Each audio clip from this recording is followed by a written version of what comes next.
Nessa aula eu vou falar um pouco mais sobre pixel art e sobre como, nela, cada pixel importa. Dando um pouco de contexto histórico, pixel art surgiu em uma época em que os computadores não conseguiam mostrar muita informação numa tela. Não havia poder de processamento forte o bastante para isso.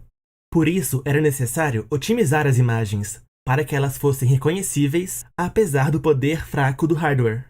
Isso é mais visível em jogos de consoles antigos. Temos aqui como exemplo o jogo Pitfall, de Atari, onde na época a tecnologia fez milagres para a gente poder acreditar que isso aqui era um homem e isso aqui era um jacaré.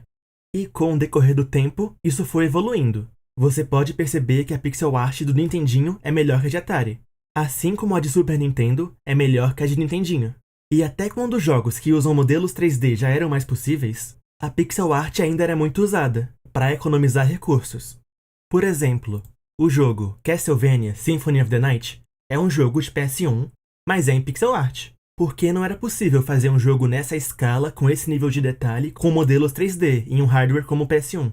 Mas ainda assim o jogo usava muitos efeitos que aproveitaram a tecnologia do PS1, e com isso foi criado um jogo bem estilizado que, por conta disso, é bonito até hoje. Enfim, eu diria que pixel art é meio que um pontilhismo eletrônico. Imagens feitas com pontos onde cada ponto é muito importante. Você pode argumentar que o crochê que sua avó faz é uma pixel art, só que não eletrônica. Se você não foi convencido da importância individual de cada pixel, eu vou mudar sua opinião agora. Temos aqui a tela inicial do Super Mario World e tudo parece normal.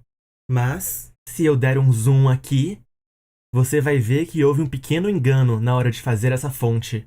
Porque aqui nesse W tem um pixel solto. Bem aqui. E isso aqui não foi obra minha. Lançaram o jogo assim. E se essa imagem fosse grande, um pixelzinho não ia fazer diferença. Mas como em pixel art o tamanho relativo do pixel em relação à imagem como um todo é maior, você pode ver esse pixel solto aqui, esse tumorzinho, até de longe. Se você não consegue mais desver isso, sinto muito, somos dois. Temos agora o sprite do Mega Man em seus jogos clássicos. Aqui não tem nada errado. Quem vai editar agora sou eu. O que será que acontece se eu colocar um pixel de cor preta bem aqui, do lado do olho, e outro logo abaixo? Primeiramente, percebe-se que o Mega Man está com o olho esbugalhado, mas veja também como a pupila do olho está se mesclando com o contorno, que também tem a cor preta, criando assim uma imagem que é meio que visualmente confusa. Isso não é problema em imagens maiores. Eu posso também reduzir a boca do Mega Man em 1 pixel. A diferença é grande, porque a resolução da imagem é menor. Se eu colocar um pixel solto bem aqui, faz diferença. Se eu colocar um pixel verde bem aqui, ou pior ainda, um pixel vermelho, é bem óbvio que tem algo errado. Enquanto em imagens maiores, você teria que caçar esse erro. Se eu pegasse o wallpaper do seu computador e colocasse um pixel cor-de-rosa em algum ponto aleatório, é possível que você não fosse perceber por dias ou semanas ou até nunca.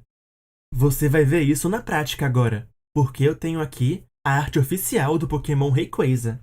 E essa arte é meramente promocional. Os jogos não usam ela. Até porque os jogos de origem do Rayquaza são jogos de Game Boy Advance, um portátil retrô. Se você acha que não é, sinto muito. Bom, isso aqui claramente não é pixel art. Não só pelo tamanho da imagem, mas também, por exemplo, pelo excesso de cores. Veja como esse verde aqui é diferente desse verde aqui. Se você estava olhando para essa parte aqui da minha tela, você percebeu que os valores, os códigos dos dois verdes eram diferentes. Mas o que define isso de verdade como não pixel art é o fato de que, se eu mudar algum pixel, não vai fazer diferença. A prova disso é que eu botei bem aqui um pixel rosa e você não percebeu. Agora, o que acontece se eu tentar transformar isso em pixel art simplesmente mudando o tamanho da imagem? Bom, vamos ver. Vou botar aqui o tamanho de 64 por 64. E meus parabéns, criamos uma aberração. Temos aqui algo sem a menor coerência. Não temos noção de profundidade, não temos noção de forma, não sabemos o que separa uma parte da outra. Se você não conhecesse o Pokémon, você não ia saber que tinham garras aqui. Agora vamos ver a pixel art que usaram de verdade no jogo Pokémon Emerald. Veja como, nesse sprite, tudo é bem mais distinguível. Há menos cores, dá pra ver as garras, as partes importantes, como olho e boca, são visíveis. Há até um contorno que é proporcionalmente mais grosso para separar uma forma da outra. Se a imagem anterior tivesse um contorno que proporcionalmente tem a mesma grossura, ele seria mais ou menos assim. E essa imagem fica melhor ainda se vista na telinha do jogo em si, ou seja, vista mais de longe. Assim, mais ou menos. Tem detalhes que estão aí na pixel art pensando nisso, como por exemplo, essa parte aqui, onde temos aqui de perto duas cores, dois tons de verde se alternando nessa região. Mas, ao ver isso de longe, considerando até o quanto que a tela era embaçada, essa parte aqui parece, na verdade, uma cor que está no meio termo entre essa e essa. E se você der zoom em uma pixel art que você acha particularmente bonita, é bem provável que você ache essas imperfeições, que estão lá de propósito, para criar uma ilusão para o seu olhinho ver de longe, e acreditar que naquele lugar tem uma coisa que na verdade não existe. Eu vou agora reduzir isso aqui de novo para passar a famosa moral da história, que é: imagens grandes que são reduzidas sem nenhuma otimização têm poucos pixels? Sim. São arte? Talvez. São pixel art? Não. Pelo menos não boas.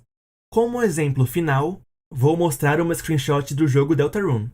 Essa cena aqui é do capítulo 1 do jogo e se passa num boss, num chefe, em um momento bem climático da história.